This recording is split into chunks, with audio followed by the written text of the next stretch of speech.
आज से 2 दिन के दौरे पर गुजरात जाएंगे प्रधानमंत्री मोदी। सुबह 9:45 बजे वडोदरा में रोड शो करेंगे। ऑपरेशन सिंदूर के बाद पीएम मोदी का पहला गुजरात दौरा। वडोदरा में लगाई गई होर्डिंग में पीएम मोदी के साथ ब्रह्मोस मिसाइल की तस्वीर।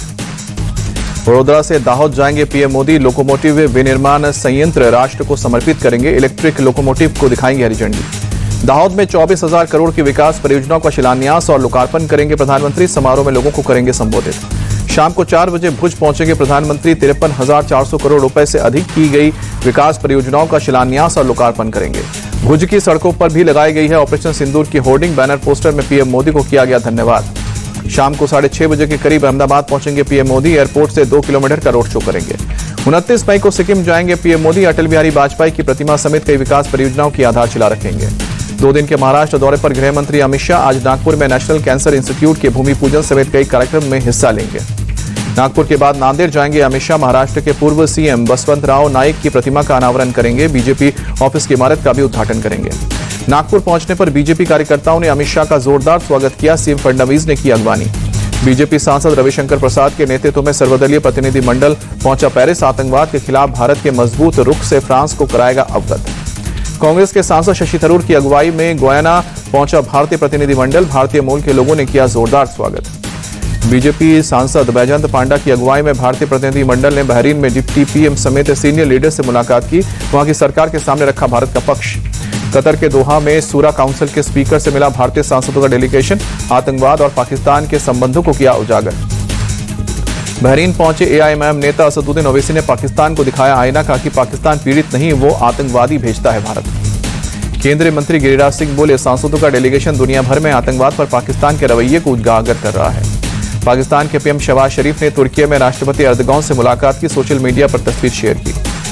केंद्रीय मंत्री जितेंद्र सिंह ने जम्मू मिलिट्री हॉस्पिटल का दौरा किया। ऑपरेशन सिंदूर के दौरान घायल जवानों से मिले। सेना के समर्थन में त्रिची में तमिलनाडु कांग्रेस ने निकाली तिरंगा यात्रा। बड़ी संख्या में शामिल हुए लोग। जयपुर में बीजेपी ने सेना के सम्मान में निकाली तिरंगा यात्रा। राजस्थान बीजेपी चीफ मदन राठौर और मंत्री राज्यवर्धन राठौर हुए शामिल। राज्यवर्धन राठौर बोले, भारत एक स्वाभिमान राष्ट्र है जो शांति चाहता है लेकिन किसी भी हमले का करारा जवाब देगा।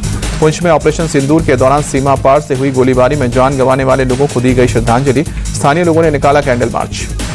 पदयात्रा के दौरान बोले शिवराज सिंह चौहान, ऑपरेशन सिंदूर के दौरान जवान सीमा पर, किसान खेत पर कमर कसकर तैयार थे।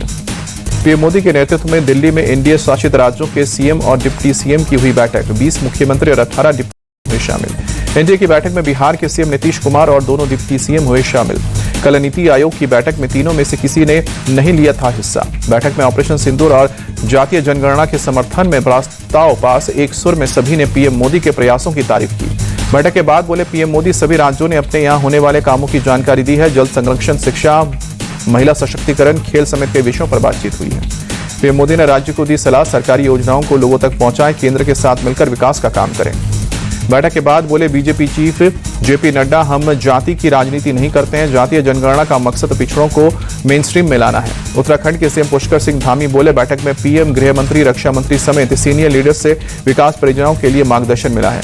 महाराष्ट्र के डिप्टी सीएम एकनाथ शिंदे बोले, महाराष्ट्र के कई प्रशासनिक बदलाव हुए हैं जिसको पीएम मोदी ने बैठक में सराहा है। लालू यादव के बड़े बेटे तेज प्रताप को पार्टी और परिवार से निकालने पर जेडीयू का तंज। नीरज कुमार ने कहा कि चूहे बिल्ली का खेल चल रहा है क्या। नीरज कुमार का लालू यादव से सवाल, जब ऐश्वर्या को परिवार से निकाला गया था तो जमीन क्यों नहीं जला। बीजेपी सांसद संजय जायसवाल की मांग, लालू परिवार पर धोखाधड़ी का केस दर्ज हो। साजिश के तहत ऐश्वर्या से तेज प्रताप का विवाह करवाया गया। संजय जायसवाल बोले, लालू यादव छात्र जीवन से ही नाटक कर रहे हैं। उन्होंने जेल से बचने के लिए तेज प्रताप को पार्टी और परिवार से निकाला। जेडीयू नेता केसी त्यागी बोले, लालू यादव ने तेज प्रताप को चरित्र की वजह से निकाला है। एक चरित्रहीन व्यक्ति राजनीतिक जीवन में सही नहीं हो सकता। केसी त्यागी बोले, तेज प्रताप ने जो किया लालू यादव के लिए बड़ा सेटबैक है। लालू परिवार में बहुत अंदरूनी झगड़े हैं। केंद्रीय मंत्री जीतन राम मांझी ने लालू यादव पर साधा निशाना। कहा कि ऐश्वर्या को बेरहमी से मारा गया था, उस वक्त आपके संस्कार क्यों नहीं जागे। जन स्वराज चीफ प्रशांत किशोर बोले, लालू यादव किसको परिवार पार्टी से निकालते हैं, इसमें बिहार को क्या लेना देना। प्रशांत किशोर की लालू यादव से मांग, तेजस्वी को छोड़ पार्टी में से ही किसी यादव को सीएम कैंडिडेट घोषित करे। जन स्वराज समर्थन करेगा। तेज प्रताप के समर्थन में उतरे पूर्णिया से सांसद पप्पू यादव। कहा कि तेज प्रताप को बलि का बकरा ना बनाए। लालू यादव, तेज प्रताप ने अपने प्रेम को सम्मान दिया है। पप्पू यादव बोले, लालू यादव के लिए राजनीतिक महत्वाकांक्षा बड़ी हो गई है, अपने बच्चे की सच्चाई को स्वीकार करें। तेज प्रताप यादव के सोशल मीडिया पोस्ट सामने आने पर आरजेडी चीफ लालू यादव ने बड़ा एक्शन लिया। तेज प्रताप को पार्टी से 6 साल के लिए और परिवार से हमेशा के लिए निकाला। लालू यादव बोले, तेज प्रताप यादव अपने निजी जीवन को संभालने में सक्षम है, उनसे संबंध रखने वाले अपने विवेक से फैसला लें। लालू यादव ने तेज प्रताप के आचरण को पारिवारिक मूल्य और संस्कारों के खिलाफ बताया कि लोक जीवन में लोकलाज का सदैव हिमायती रहा हूं। तेजस्वी यादव बोले, बड़े भाई तेज प्रताप ने जो किया मुझे ठीक नहीं लगा, अब निजी जीवन के फैसले खुद लें। तेजस्वी यादव ने कहा कि राजनीतिक और निजी जीवन अलग होता है, क्या फायदा क्या नुकसान ये तेज प्रताप अब खुद सोचे। तेज प्रताप की बहन रोहिणी आचार्य बोली, परिवार में मर्यादा सबसे बड़ी है, मर्यादा लांघने वाले को माफी नहीं। रोहिणी आचार्य बोली कि प्रतिष्ठा पर आंच आए ये स्वीकार नहीं है, सामाजिक न्याय हमारी पार्टी का आधार है। तेज प्रताप ने अनुष्का यादव नाम की लड़की के साथ फोटो शेयर कर बताया था, 12 साल से रिलेशनशिप में हूं, एक दूसरे से प्यार भी करते हैं। तेज प्रताप ने अपने पोस्ट पर दी सफाई, कहा कि मेरे परिवार को बदनाम करने के लिए सोशल मीडिया अकाउंट्स को हैक कर मेरी गलत तस्वीर पोस्ट की गई। कांग्रेस ने हरियाणा और मध्य प्रदेश में डीसीसी अध्यक्षों के चयन के लिए पर्यवेक्षकों की नियुक्ति की है। हर जिले में जाएंगे अलग अलग पर्यवेक्षक। कर्नाटक विधानसभा से 18 बीजेपी विधायकों के निलंबन का मामला, सीएम सिद्धरामैया ने की बैठक, बीजेपी नेता आर अशोका भी शामिल हुए। बैठक के बाद बोले, कर्नाटक विधानसभा स्पीकर विधायकों ने अपनी गलती मानी है, इसलिए सभी का निलंबन वापस लेता हूं। केंद्रीय मंत्री नितिन गडकरी की सलाह, प्रगति के लिए आधुनिकीकरण जरूरी है, लेकिन भारतीय मूल्य को नष्ट करने वाली पश्चिमी सभ्यता से लोगों को बचना होगा। नितिन गडकरी बोले, हम लोग विकास के खिलाफ नहीं बल्कि समाज के पश्चिमीकरण के खिलाफ हैं। 27 से 29 मई तक रूस में अंतर्राष्ट्रीय सुरक्षा परिषद की बैठक, इन्हें से अजित डोवाल को मिला न्योता। सीडीएस जनरल अनिल चौहान ने उत्तरी और पश्चिमी कमान मुख्यालय का दौरा किया, सेना की तैयारियों का जायजा लिया। विदिशा में बोले शिवराज सिंह चौहान, हम ऐसा विकसित भारत बनाना चाहते हैं जिसमें हर परिवार का कोई सदस्य रोजगार से जुड़ा हो। केंद्रीय मंत्री शिवराज सिंह चौहान की पदयात्रा पर बोले एमपी कांग्रेस चीफ जीतू पटवारी, उन्होंने किसानों को धोखा दिया, उस पर जवाब कौन देगा। जीतू पटवारी बोले, पिछले 37 हफ्तों से शिवराज चौहान ने से मिलने के लिए समय मांग रहा हूं, लेकिन टाइम नहीं दे रहे हैं। 100 हफ्ते पूरे होने पर बुधनी और विदिशा में किसानों के साथ जाऊंगा। सीएम ममता के नीति आयोग की बैठक में शामिल नहीं होने पर बोले बंगाल के बीजेपी नेता शुभेंदु अधिकारी, केंद्र और राज्य के साथ मिलकर काम करने का मौका गंवाया। शुभेंदु अधिकारी ने ममता बनर्जी को बताया घमंडी, कहा कि एम्स और एयरपोर्ट के लिए जमीन नहीं दे रही है, केंद्रीय योजनाओं को लागू नहीं कर रही है। ताजमहल की सुरक्षा को लेकर हाईटेक इंतजाम इंस्टॉल किया जाएगा, एंटी ड्रोन सिस्टम। नागपुर में आरएसएस कार्यकर्ताओं का पथ संचालन, 840 स्वयंसेवकों ने लिया हिस्सा। महाराष्ट्र के कई जिलों में आज भी भारी बारिश का अलर्ट, मुंबई में भी हाईटाइड की आशंका से समंदर किनारे बड़ी सतर्कता। मुंबई में बीती रात हुई भारी बारिश से बिगड़े हालात, शहर के कई इलाकों में जल भराव। जेजे फ्लाईओवर पर जल जमाव के चलते यातायात प्रभावित, गाड़ियों की रफ्तार भी थमी। पुणे के दौंड तालुका में भारी बारिश से सड़कों पर भरा पानी, सोलापुर हाईवे पर बही एक इनोवा कार।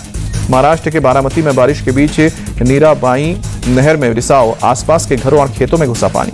पुणे के बारामती में पानी के बीच फंसे लोगों का रेस्क्यू, फायर डिपार्टमेंट ने चलाया अभियान। रस्सी के सहारे लोगों को किया गया रेस्क्यू, भारी बारिश के बाद फंस गए थे लोग।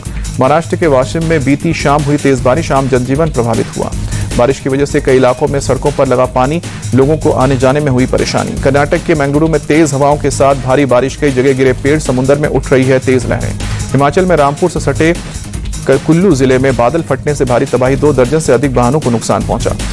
अमृतसर के जंडियाला गुरु में 2 नंबर वार्ड से अकाली दल के पार्षद की गोली मारकर हत्या, पुलिस ने हत्या में शामिल कृष्णा गैंग के 2 शूटर को भी गिरफ्तार किया। 2 पिस्तौल, 7 जिंदा कारतूस भी बरामद, दोनों शूटर से पुलिस कर रही है पूछताछ। वारदात में इस्तेमाल वाहन की भी पहचान।